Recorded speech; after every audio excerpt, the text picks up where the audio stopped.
Welcome to the Learning Pines YouTube. We hope this video helps. In this video, I will explain how to use an electric jump starter.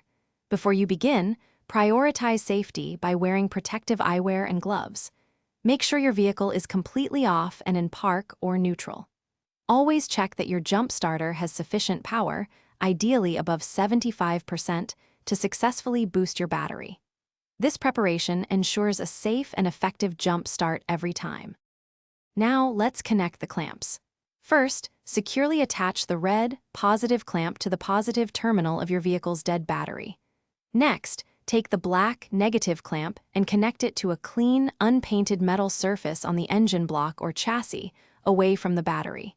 This creates a safe ground connection, preventing sparks near the battery. Avoid connecting the black clamp directly to the negative battery terminal. With the clamps properly connected, it's time to start your engine. Turn on your electric jump starter and wait for its ready indicator light to illuminate.